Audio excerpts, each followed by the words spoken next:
kubiswe kubera gutinda kubyara. Yamaze imyaka 5 yose atarabyara. Umva ku myaka 13 kubyara byari bigoye.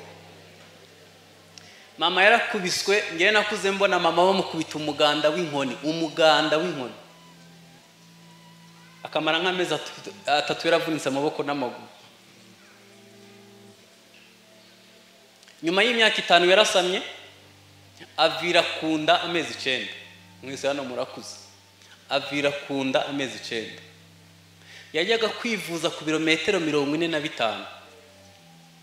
Abazi mu Kayanzi Gahombo yajyaga kwivuza Gatara, navukiye Gahombo. Hanyuma ababikira bahari baramubwira ngo ni grossesse imaginaire, nta mwana ari mu nda, kuko bareba ukuntu asenya bakabona nta hantu umwana ari. Inkuru yitira kwira ku musozi ko ari umuntu atwaye inda y'ibitekerezo, inda y'icuka y'igipfungu, nta mwana ari mu nda. Papa, mama wanjye na nyogokuru byara papa ntabwo bashobora gusuhuzanya mu ntoke. Papa yari afite bashiki be 5, ariko nyene byari bibi. Hageze kubyara nyuma ya nk'amezi 6 ibyo gusenya bikomeje, ajya kwa muganga, uruzi ruramutwara. Ubwo ntiyari afite umuherekeza, birumvikana. Yarohowe n'umugabo witwa Ndikumako uragiye inka. Hanyuma hageze kubyara, ababyeyi baramuherekeza rutari urukundo, bagiye kureba ukuntu igipfungu bagitumurira mu kabana. Arangije abyara umuhungu mwiza ari we ngewe.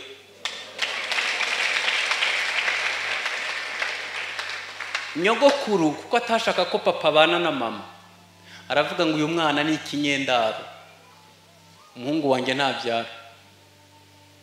Nakuze mu muryango nitwa ikinyendaro, narakubiswe n'izindi zo gutahana. Naciye mu bibazo biremereye cyane, nta n'umuntu mubyitayeho kuko nyene ni ikinyendaro. Nyuma yanjye barabyaye abana benshi. Hanyuma ntangira kuruhana na mama, duca inshuro dushaka uko abana ba. Urabona ko abagabo ngo bazi gukora ikintu kimwe ngo kikarangira bagafata iki, niko ubwonko bwacu bureme. Ariko ngewe nabyuka guhinga saa 11, saa moya nkajya mu ishure, saa 7 nkahita njya kuragira ihene, nkaziragira ndimo gusenya inkwi, nkazamukana amazi n'inkwi hejuru n'umwana mu mugongo n'ihene, nkahita njya gushaka ibyo kurya kandi bakarya. Nakuze ngomba kuba responsable w'abana tuvukana bose, ngomba kubamenyera ubuzima bwa buri munsi. Mama kubera agahinda gakabije yiyahuje itabi ryinshi n'inzoga, yari yaradeprimye. Byari ibintu bibabaje. Finama yaje no gupfa yishwe n'umubabaro. Hanyuma ku myaka 10 nagerageje kwiyahura, kubera ko nabonaga ubuzima nta kindi cyarengaho. Ngerageza kwiyahura biranga, ndagerageza biranga, ntangira kwiga ukuntu nzica papa. Narakagome gato ku myaka 10, kuko nagiye mu ijamba ncubuhiri ndabwanika buruma, umugoroba ndi bumwice, niwo nakiriye Yesu nk'umwami n'umukiza w'ubuzima bwanjye. Ndakizwa, ariko abantu batuzanye ubutumwa bwiza muzababwire bagaruke. Batubwiye agakiza ibyaha gusa, ntibatubwira ko Yesu yaje no kudukiza ibikomere by'umutima. Nyuma naje gukizwa, sigarana ikibazo cha mama. Nyuma y'imyaka 2 arakizwa, abana tuvukana barakizwa. Mama yaje kuntangaho kimwe mu 10, antwara ku rusengero, nsigaye n'ubu sindasubira mu rugo.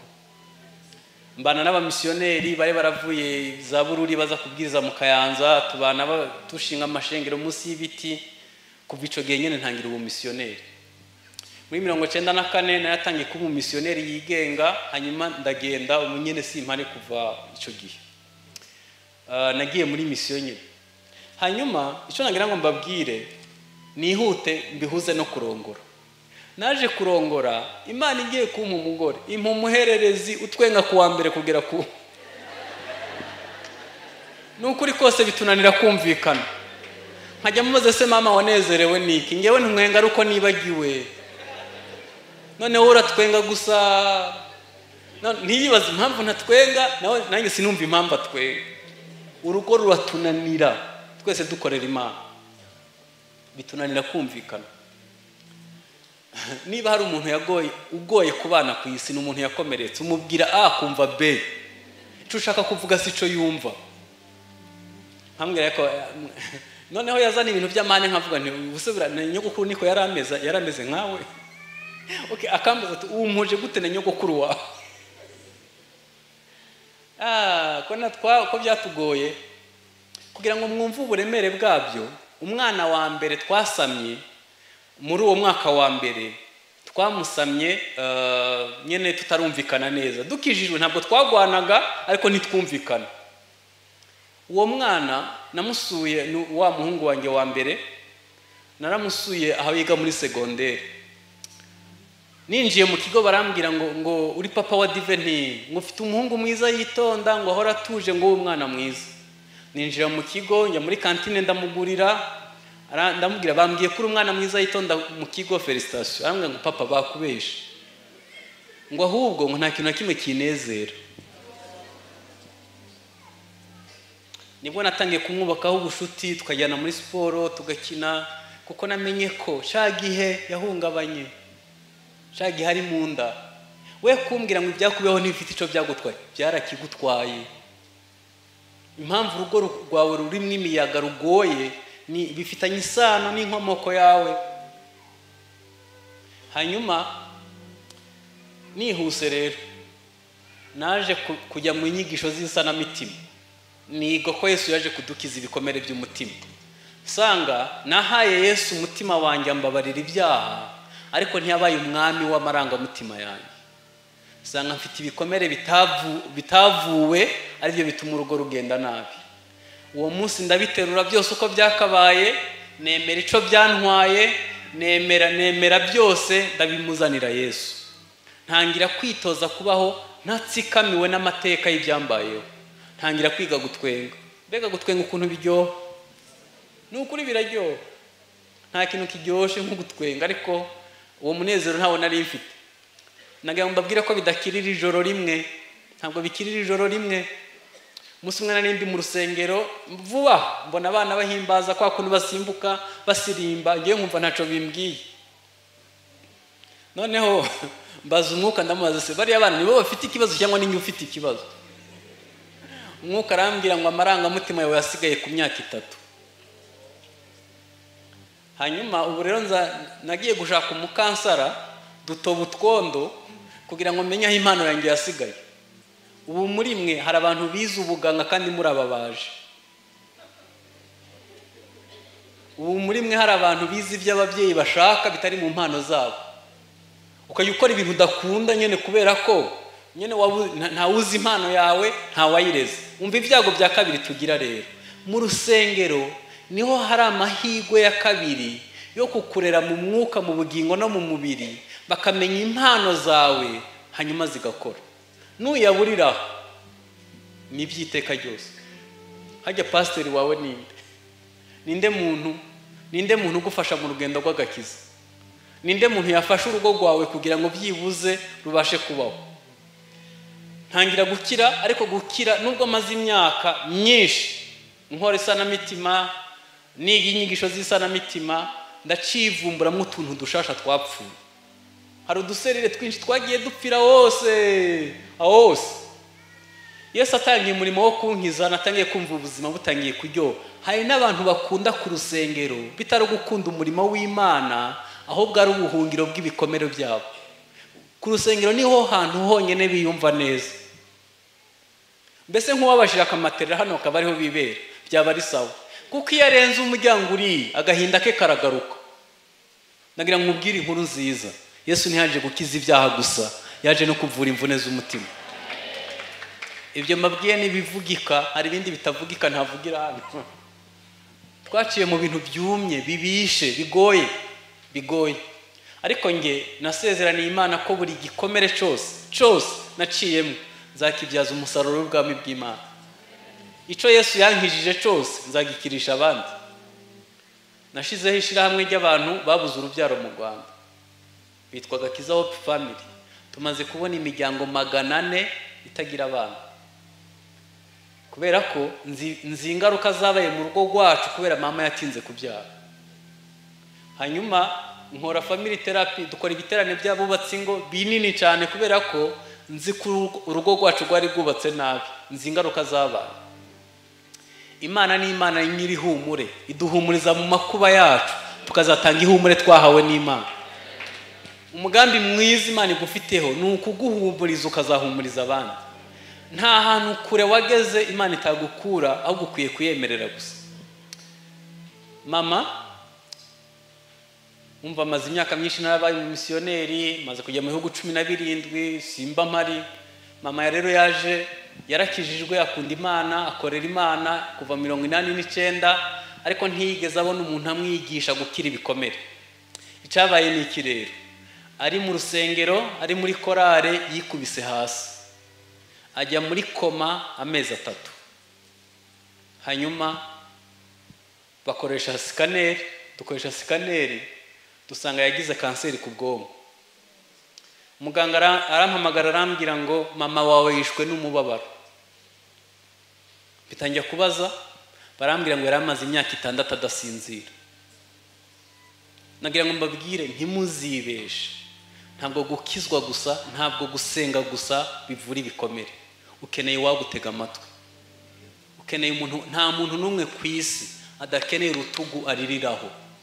Imana irabizi ko umuntu agizwe no kwibesha 70%. Fata 70% ugerekeho amosha ya Satani. Amosha ya Satani wagerekeho ibigeragezo waciyemo, ibigeragezo bigerekeho ibikomere, ibikomere ubigerekeho ubumenyi buke, umuntu asigara ari kangahe. Imana kuko izi ko umuntu aremanye intege nke. Nyuma ya Mose hari Yosuwa, nyuma ya Eliya hari Elisa, nyuma ya Yesu hari intumwa, nyuma ya Paulo hari Timoteyo, nyuma ya Yesu hari abashumba, igitorero hari abashumba. Imana irabizi ko umuntu babiri barutumwe, umwe yaguye undi nawe aramubyutsa. Gusa umuco wacu ntutwemerera kuvugisha ukuri, utubwira kubibika, ukabibika, ukabibika. Reka mbabwire ibintu bibiri nsorejeho. Ibikomere bitavu bizagaruka byahindutse ingwara. Abantu benshi badevelopye kanseri, bagwaye diabete, bagwaye umutwe udakira, ntibasinzira, abandi bananiwe gukora kubera ibikomere babitse mu mitima yabo. Siyanse yemera ko 50% y'ingwara abantu bagwaye zifitanye isano n'umubabaro. Twebwe mu Rwanda kuri ubu ibitaro bimwe gusa by'Indera bakira abantu 3,000 buri kwezi basaza. Kubera iki? U Rwanda rwaciye muri jenoside yakorewe Abatutsi. Abantu batunze amateka aremereye. Ibyakubayeho bifite icyo byagutwaye, nutemerera Yesu ngo abigukize, ugakomeza kubibika, bizakugiraho ingaruka. Icya kabiri, ibikomere bitavu bituma umuntu akora ibyaha. Akunda Imana, akajya yumva akeneye nka affection, akayishakira hadakwiriye. Cyangwa se akumva akanga Imana, akanga n'abashumba n'abantu bose, kubera ko nyene hari ahantu havoma si heza. Nayo mbabwire ko Yesu yaduhindurira ububiko. Hari ukuntu yabigenza bikagenda neza. Niba hari igikomere kibi kibaho, ni igikomere cyo gutabwa. Iyo umuntu yatawe atabandi, hari umuntu ukubwira ngo mbese umubabaza agahita gusiba no muri telefone, kandi imbaraga akoresheje gusiba yagukubita n'urushi. Iyo umuntu yatawe atabandi, mwibuke ko wenda bari baravyaye abahungu 3 wanyu bashaka umukobwa, uhita uvuka uri umuhungu nanone, nyene ntibakwishimira. Wavukanye n'abantu barebare uri mugufi uratawe, cyangwa se wavukanye n'abantu bari finyore cyane mu maso, wewe uvuka udashimishije. Hari igihe babaza ngo hajye ngo umwana n'uwa hano. Ukavukana n'abana bazi ubwenge mu ishure, wewe ari ukwinginga, bakavuga ngo ariko wagicucu wowe bizagereza. Ayo magambo bakubwira akagenda agutsikamira. Iyo umuntu yatawe atabandi. Mperuka kurara ahantu Nyamagabe ndi mu giterane, ndara muri famille menya ko hari inka, ndazikunda nubwo ntagize amahirwe yo kuzitunga.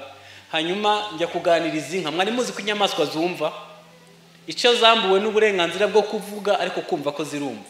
Mbwira inka ukuntu ifite amaso meza, nyibwira ukuntu ifite ubwoya bwiza, ndayibwira ndayagaza, mbona iratwawe, ifite amafoto hari, iraryoherwa bya hatari. Ndavuga ibi bintu n'ibinka zibikenera, abantu babikenera ku kiye kigero. None ibintu inka zikunda mwebwe mwarabibuze, ni hehe mutagira umujinya? Iyo umuntu yatawe atabandi, umuntu wese akenera kwakirwa no kwemegwa no guhabwa agaciro n'umutekano no kubaho mu bwisanzure. Iyo utabihawe ntuzabiha umwana wawe. Reka nkubwize ukuri, ibintu byose utahawe mu bubiko bwawe bitarimo ntuzabiha undi. Hanyuma nagira ngo mbabwire ko ibyo mugenzi wawe adafite rero, ibyo afite byiza uzabibyaza umusaruro, ariko ibyo adafite wige kubimubibamo nk'imbuto, uzagera igihe uyisarura. Hari ibintu twabanye na madame atazi gukora, ndabimwigisha tudashwanye, ubabikora neza kundusha. Ngewe ndabizi ko wabimwigisha akagera igihe akabimenya, kuko nta muntu umenya ibintu byose. Imana ibaho umugisha mu izina rya Yesu. Amen.